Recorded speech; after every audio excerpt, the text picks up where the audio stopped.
has actually gone h3 g4, and to my eyes, that is a sign of ambitiousness from Fabiano.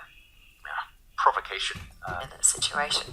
He probably has the biggest job of all, right? Because he has to defeat Fabiano Caruana with the black pieces. And also Fabiano will perhaps not be in a peaceful mood after yesterday's defeat at the hands of Hikaru. Yeah, maybe that's good news. That's the main good news for Vincent here as black. He's hoping that Fabiano lets him fight, lets him get a double-edged game. Already there's a pawn structure that could go either way, with white having very weak c-pawns, double c-pawns, but on the downside for black, white is quite quick to build a big pawn center here. Bishop takes c3, as far as I know, isn't the main move, it's an option. But in this position, it's far more typical for the top players these days to strike with d5, and it goes into more Queen's Gambit decline territory. Vincent taking risks, you can tell early. He needs a win, and he needs every other result to go his way. Do you think Fabiano opening with the d pawn, especially when throughout this event he's been consistently opening with the e pawn, he did the same in the US Championships, suddenly minor surprise for Vincent? Yeah, of course he'll have studied this before, but yeah, minor surprise. Fabiano maybe just wanting to switch things up, maybe sick of e4 after losing against it yesterday. Often after a loss you just want to completely refresh, reset. I think we were doing the calculations and Vincent has a roughly 2% chance of qualifying. He needs to win, hope other results go his way. Yeah, it's going to be difficult. There are 2 spots up for grabs though, so some chance. But David, I'll never forget the one time we did some commentary together, just you and me, and it was just like 2-horse race finish. But then there was one person, I think it was Gukash, who had like a 0.03% chance of winning. With 5 rounds remaining, he needed to win all 5 and hope results went his way. And he did. He did. So things do happen, miracles do happen in chess. Bishop g2, I'm quite optimistic about this game being a real fight actually. It looks like no piece wanted here by Fabiano. He's taking big risks. Black actually has two different setups here. You can play with c5 and or e5. You want to put pawns on dark squares, and then you want to blockade before surrounding and going for this c-pawn. Meanwhile, white needs to play very dynamically. We might even see e4, f4, 4-pawn attack from Fabiano. He's definitely not holding back himself in this one, despite his tournament victory chances having disappeared after yesterday. And now that would be exciting to see. 4 pawns attack on the board. Okay, so we're going to focus on the top 4 games in the open section and the top 8 games in the women's section, and let's go over. It feels like Vincent's saying, okay, I need to win as black, please come at me, and just leave weaknesses in your own position. Just 2 moves ago, it looked like a very standard type of position. Typical for a NIMZO Indian where white has good space, good pieces, but bad pawns on the c-file, double pawns here, h3. Look at what Vincent says. Basically, Fabiano is saying, okay, I'm coming with g4 next. He's like, okay, do it. Do your worst. And the bishop on e4, bishops on this diagonal are well known to neutralize the Fianchetto bishop. That's true. Quite like black's position, I've got to say. A lot of responsibility on Fabiano to create something. He's kind of committed now with his pawn structure with g4. Yeah. He cannot just play slowly anymore. That is very true, but there are some issues though for black, like for instance, how are you going to untangle yourself from the pin? And good question. Yeah, no, then okay, but I can understand the bishop on e4 is like mega annoying.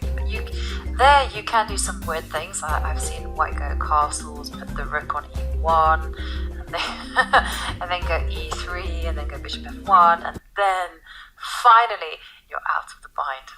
Like 5 moves later? Yeah, literally. Once the bishops no longer stare at each other, you can play knight d2, kick back. You can only get away with it because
Fabiano and Vincent have traded off a set of rooks.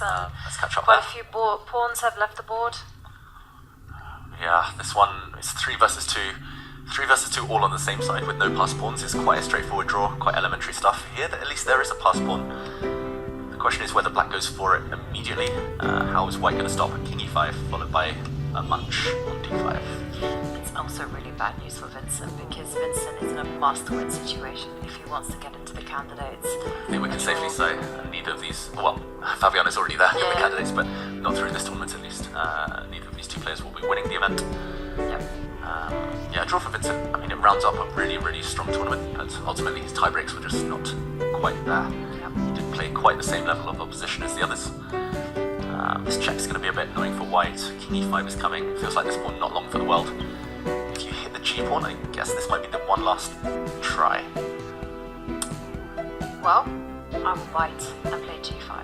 Yeah, I think g5 is good. I was going to set up one final trap, Ivanka. How am I going to do this? You want to go f4? Yeah. And then rook f7? Oh no, hang on Yeah, I a was second. going to say something like this. No, I can get it for you. Checkmate. Sorry.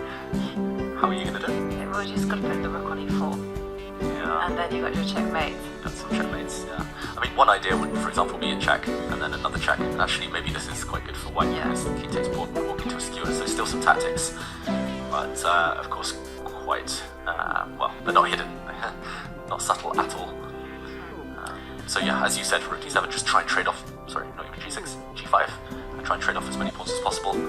The more pawns that leave the board, the closer this does get to the draw. I think Fabiano, he'll try one last trap, one last trick, but ultimately he knows it's a draw as well. All rook endgames do have that tendency. Yeah.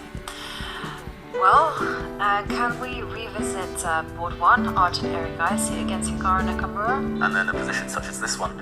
But in the meantime, okay, it's a draw on board 4 as well. So both Caruana and Vincent end the